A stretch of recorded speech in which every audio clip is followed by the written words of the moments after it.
Greetings, political napalm viewers. We are back with talking about some more messaging fails that are going on in the political sphere of the United States currently.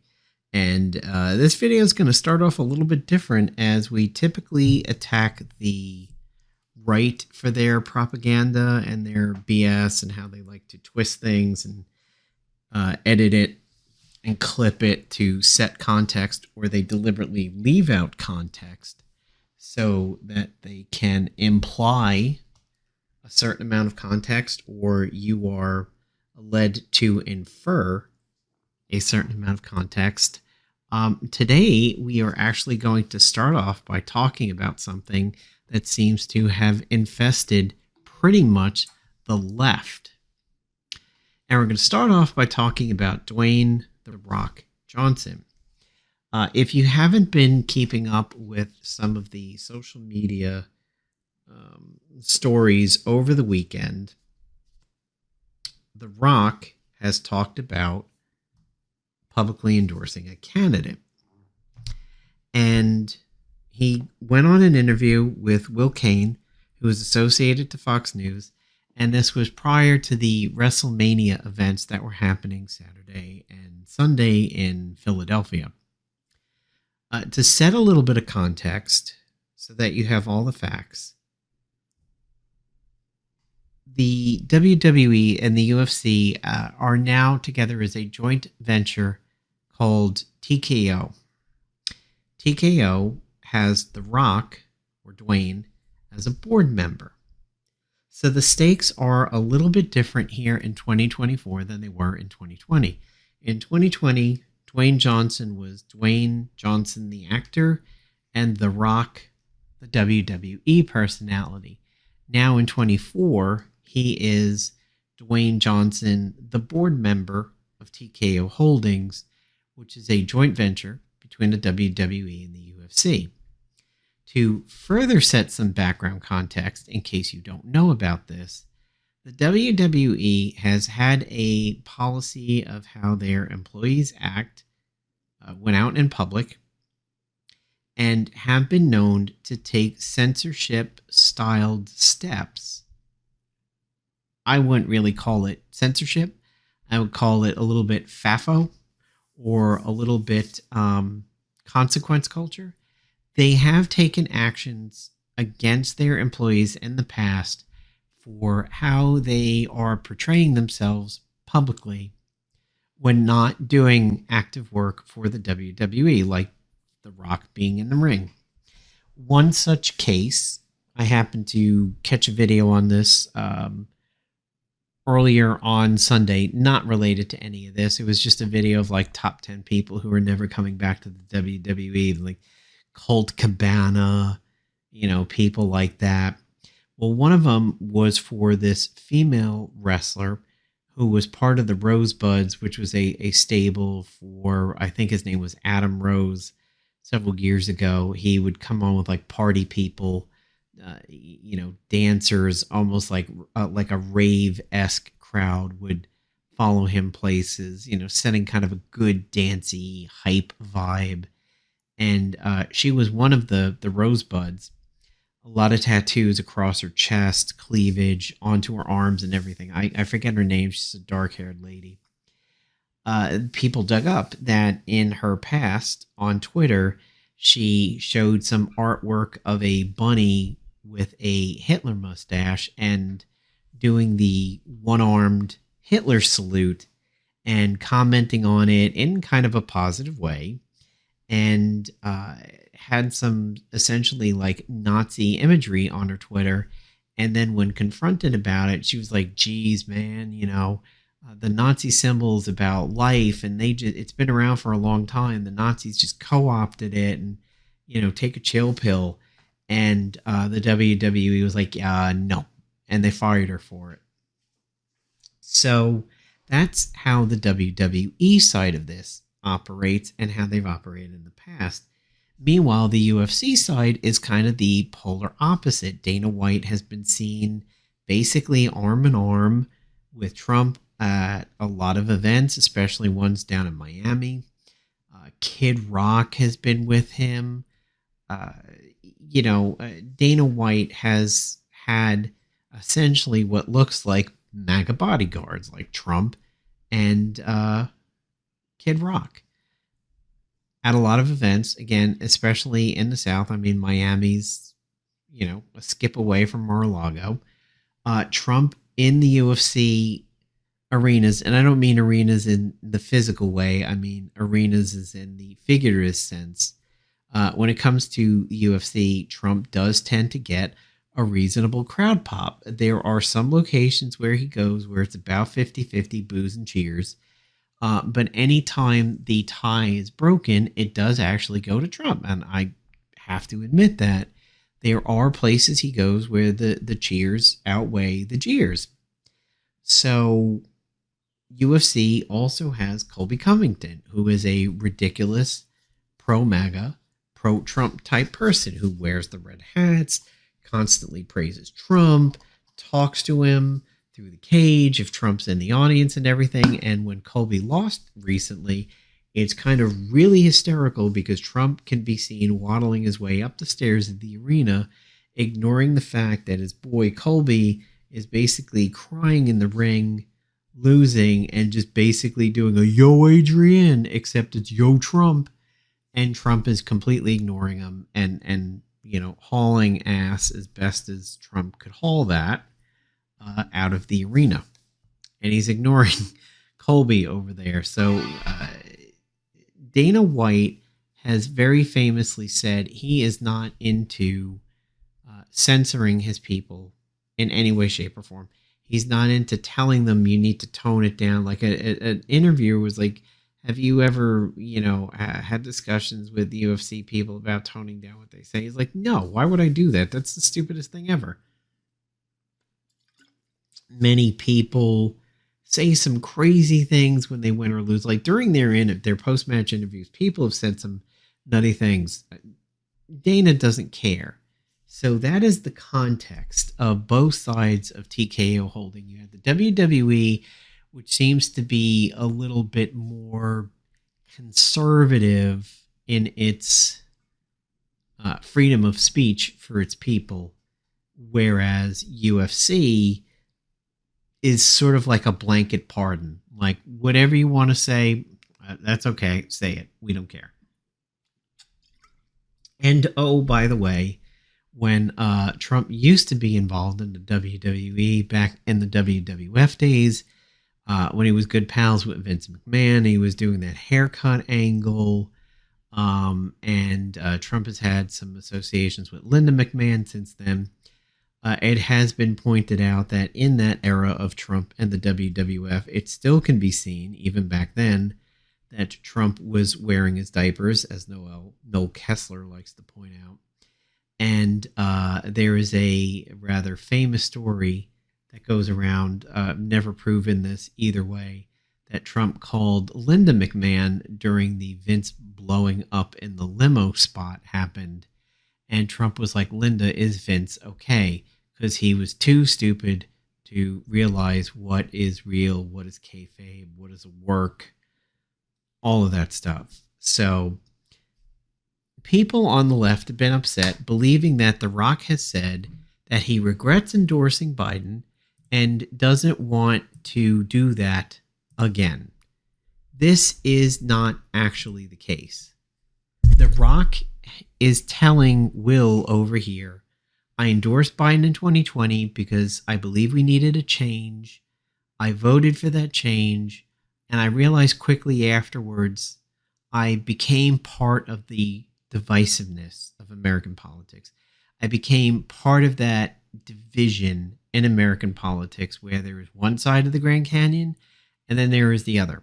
And it goes into what I've long said on this channel, that since 2015, 2014 or so, we have gotten into centrifuge politics. And you could rightfully even say, no, it goes back to the Obama era.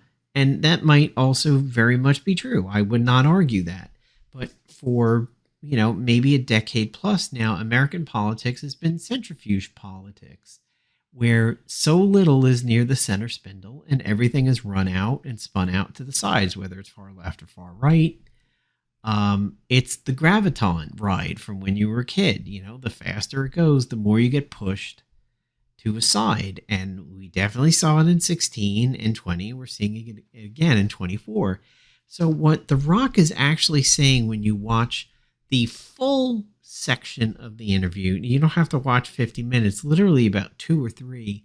When you see it in the context of the interview, not clipped, not edited, with the proper background and footage and context and everything, you will hear Dwayne say, I made a public announcement about who I voted for in 2020. I now regret that because I think that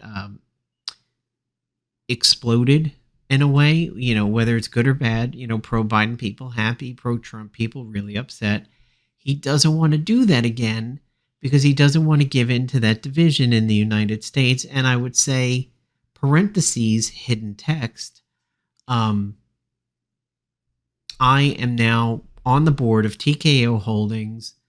The things that I say may have monetary impacts for myself and the company whose board I sit on.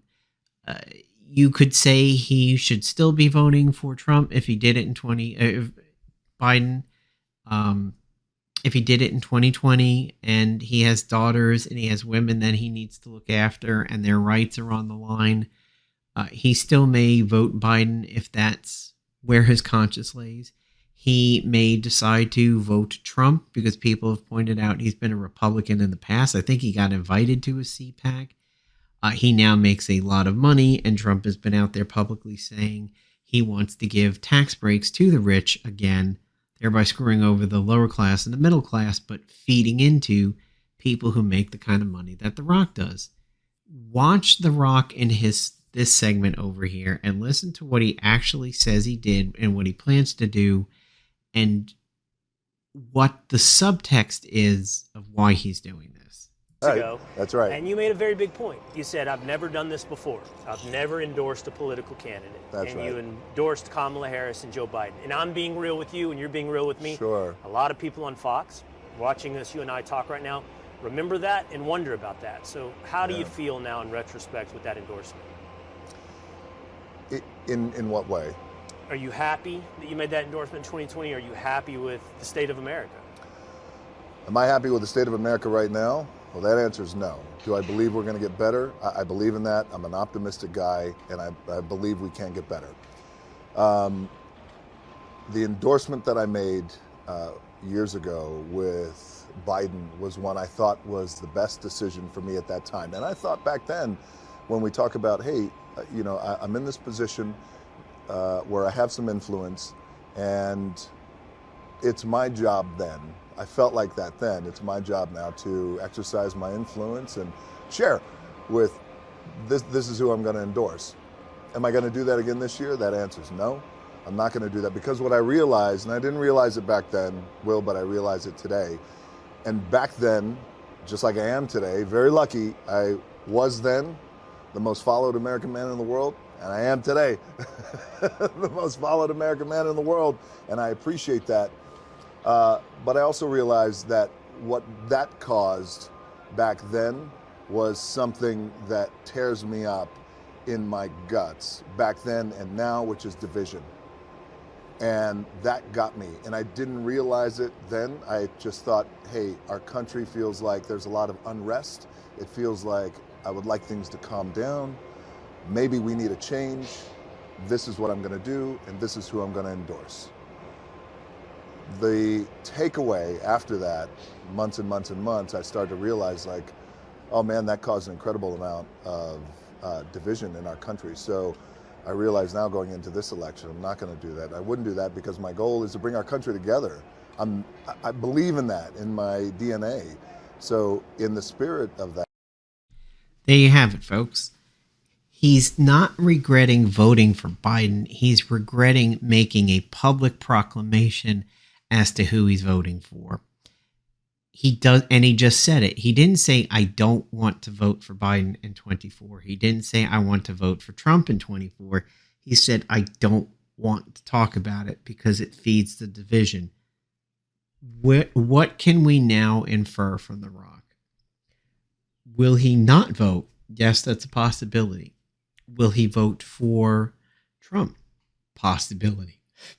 Will he vote for Biden? Still a possibility. And before you sit there and say, oh, wait, he said he doesn't like America, he didn't explain it. He didn't say he's unhappy with the current state of America because of Biden. He didn't say he's unhappy with the state of America because of all the stuff going on with Trump. He doesn't specify it. He's walking a narrow, fine line of he's in the gray, in between the black, in between the white, in between the left, in between the right. He's running a very center focused conversation and interview here because he knows what he says could affect his brand, the Rock brand and the TKO brand, which right now is skewed heavily towards the WWE because of WrestleMania and a storyline and all of that. He is currently playing one of the most aggressive heel characters he's ever played in his life. He's really been an ass about this current iteration of The Rock. So this also could be part of it. Likely not. This is Dwayne speaking and not The Rock over here.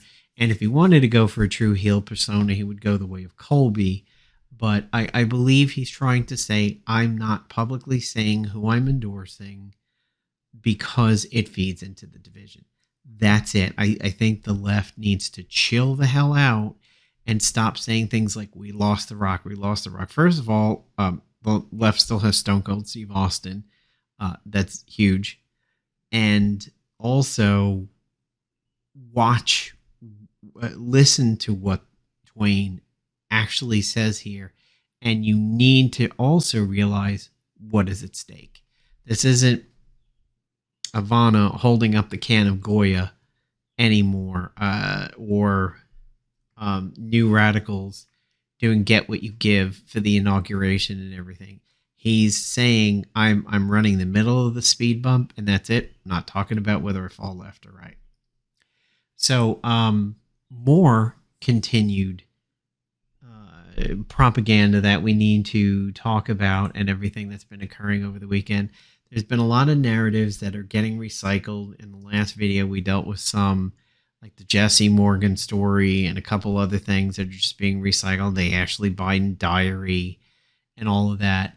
Well, while we're on the topic of Ashli Babbit stuff is coming back up again. And some of the footage from other J6 rioters and insurrectionists that had already been talked about, as close as a year ago when Tucker Carlson had the footage, all the way back to 2020 when it was actually happening. It was super relevant. So one of the first things is people on the right, MAGA, is insisting Ashli Babbit was not armed. That is incorrect. She had a pocket knife on her. And as you can see by the ruler, a relatively sizable one. Did it appear that she was brandishing it as she was attempting to go through the window, the window panel in the door, and when she was shot by Michael Bird? It seems to be no. There was no visible indicator that she was armed, but the fact is that she was. And if you want to say this is a Photoshop or something like that, I can tell you don't shoot the messenger here, because this is from Judicial Watch's own website. Judicial Watch, if you don't know, is run by Tom Fitton, the fake lawyer guy who has advised Trump on things to do things incredibly stupidly. I don't know that he was one of those martial law people like Mike Lindell was, but ill-fitting shirts over here. The guy who always tries to seemingly like flex his biceps and always looks like he's wearing clown makeup on, including like eyeliner and everything. This guy is really just a complete rocks for brains guy.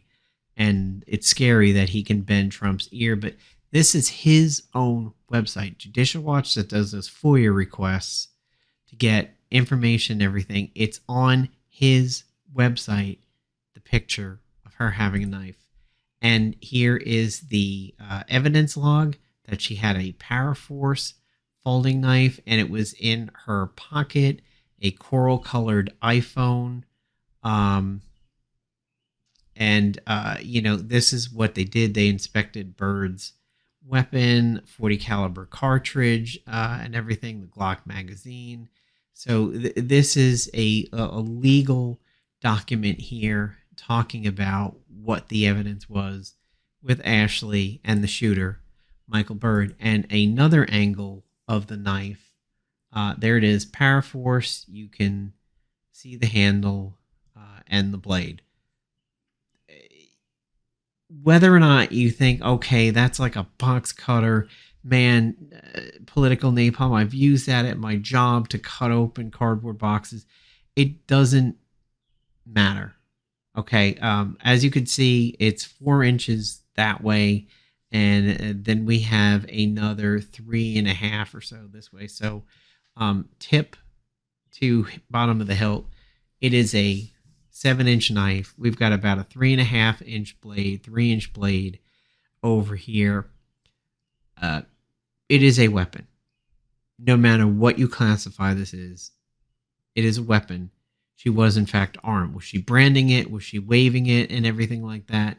No, but she was in fact armed. If they found a gun in her backpack, whether or not she was waving it, she would be armed. Other insurrectionists were armed. Other rioters were armed. There has been proof of that. There's literally video of a person shooting in the air on the scaffolding with a gun. So Ashli was in fact armed. So people who say that she wasn't don't have the right information. And I have at least converted one person with the truth that I happen to be talking to about this on Twitter over the week. And he was like, okay, all right, so I made a mistake. She was armed, but what was she doing with it and blah, blah, blah. But the fact is, yes, she was armed. Next up, people want to think she was just like let into the Capitol because it was open that day and everything. You should see here in this little 8-second clip, this is Ashli coming in through a broken window. Now, some people thought this was a door because of this paneling. No, it's paneling. They were essentially emergency shutters to be closed over the windows. They were open, and the glass has now been broken out. So this is post damage to the building. She comes in here, climbs in through the window, yeets through this, and we'll talk about that a little bit more. I'll let it run again. Climbs in through the window, is helped in by somebody who is not law enforcement, not a National Guard, not a Capitol Guard, nothing. This is a 3%er. People have pointed out he's not a Proud Boy. He's not an Oath Keeper. He is a 3%er. He's definitely not law enforcement. He is a fellow insurrectionist and rioter, just like Ashli. And boom, doesn't care and goes through. In this longer video of 30 seconds, you will see here's Ashli coming in, hits the ground, strides immediately, doesn't care that she bashed this guy's hand and phone with the flag that he's holding there. She doesn't acknowledge him, doesn't stop and look and like give a sorry or anything. He's enraptured with streaming it. She has a very purposeful stride here and is moving at top trot speed, bashes his phone with the flag as she goes by. She's now got a phone out and is going up that way. And here it is. She is not making room for other people. She barely has a shoulder twist there for this guy. She is, and this is coming from somebody who is a former New Yorker who is used to the New York gate, that New York City gate of I don't care. I'm in my own bubble. I'm walking here bubble. It is the same stride I had going to college in the South and would get off a bus with a bunch of my friends and start walking and look behind me. And they'd be 10 feet behind me within about 8 seconds because I had a much faster, more purposeful stride. And it's blamed on the fact that I'm a former New Yorker. That's the stride she has here. This is a person who may not know exactly where she's going, but she knows she wants to get there. Doesn't look at this guy, doesn't say anything, doesn't apologize, doesn't even get mad, isn't even like, hey, watch the fuck out. Puts up the phone and trot, barely a body twist, trot. She is going. She's not aimless like some of these people who are like, okay, we're in. Where do we go now? She is hauling ass. That's, well, you know what happened to her. You may think this area looks familiar. These windows, that door, that chandelier, this section over here, you're like, political napalm, I think I've seen that before. And yes, contestants, you would be right, because it is the same area that was bashed in by the QAnon shaman group, the Jacob Chansley group. So as you can see here, the kind of touristy information tables are intact and in place. Here they aren't. The windows are just starting to get broken. This one has been penetrated but not pushed through. This left one, this officer sees somebody, maybe tries to mace them or pepper spray. That doesn't seem to be a phone, it seems to be pepper spray, which is why the hands are up. And he's like, oh crap, this isn't good. He retreats, people start coming in. There's the guy right over here guiding people in. I believe that's Camo Guy from Ashli's video. Maybe not. Maybe.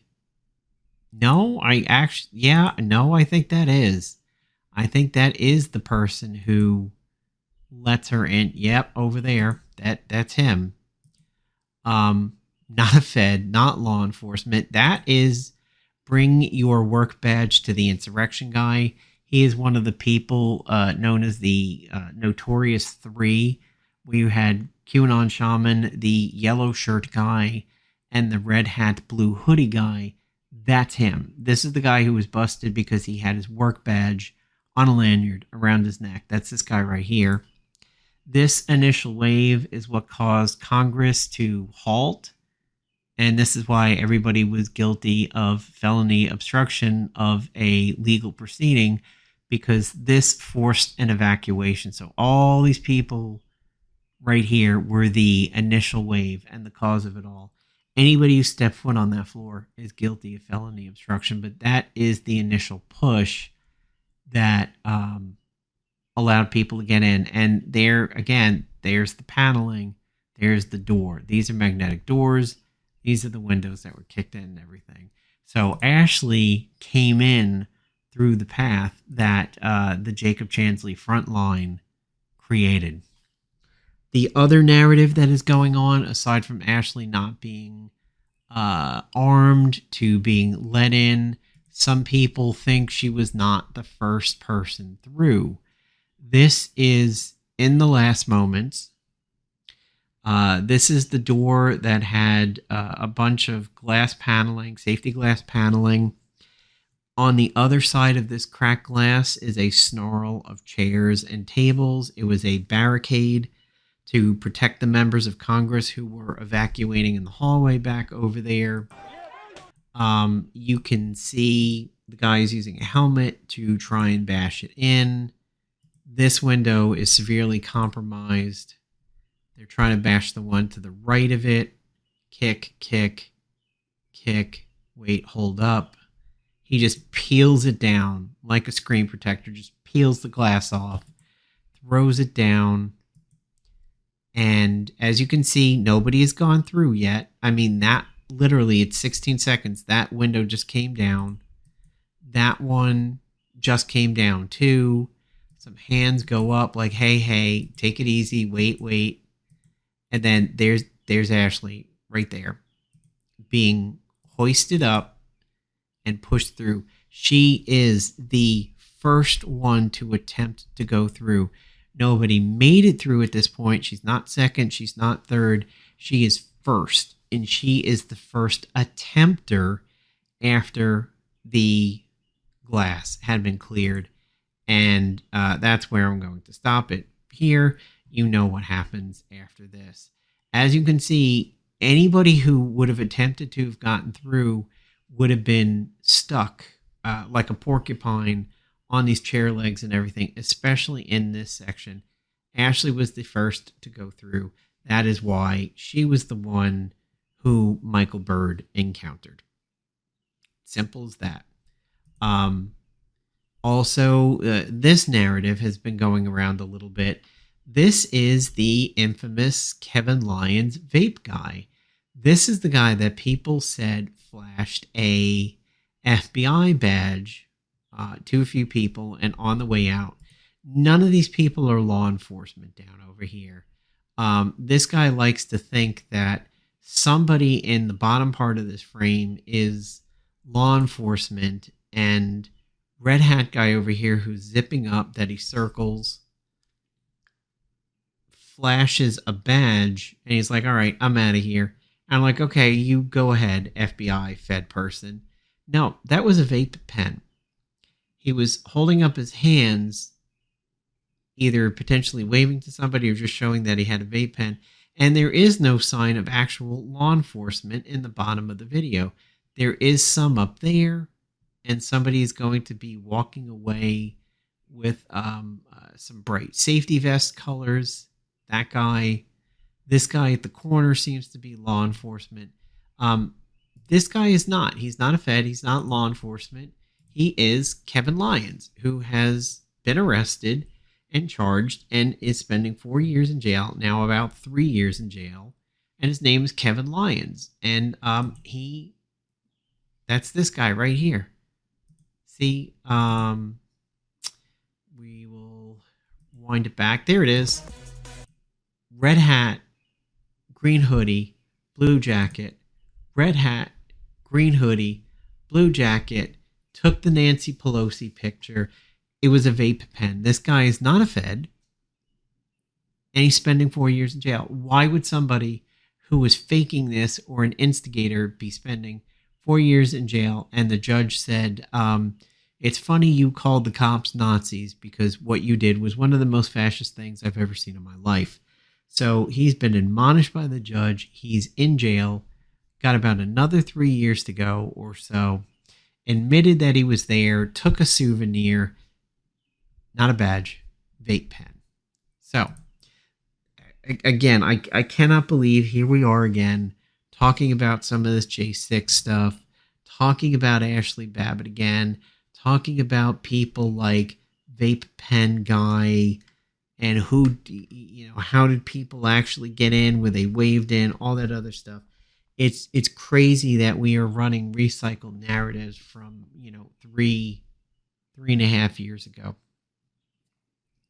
People are throwing around the Biden video again, where it appears that he's saying we're building a voter fraud organization, when if you watch the longer clips, similar to the Rock situation, he's talking about a organization dedicated to investigating voter fraud. It's crazy. I don't know, that one especially. I don't know how in 2024 people are still rolling that footage. How have you not encountered the truth or the debunking or the full video in 4 years? Are you just putting it out there on social media and then just never going back and looking at the replies? It amazes me. So anyway, folks, that's it for me today. Do your research. Look into these things. Do not believe the propaganda. Don't even believe myself. Go ahead, do your research. And if your research actually runs counter to what I talk about in these videos, post about it down below. Post your sources. We'll go ahead and talk about it. But yeah, I'm giving you this stuff as straight as I possibly can over here. And, I hate dis and misinformation like this. And I will call it out as much as I can, no matter what side the political spectrum is on it. Thanks, folks. Have a good one.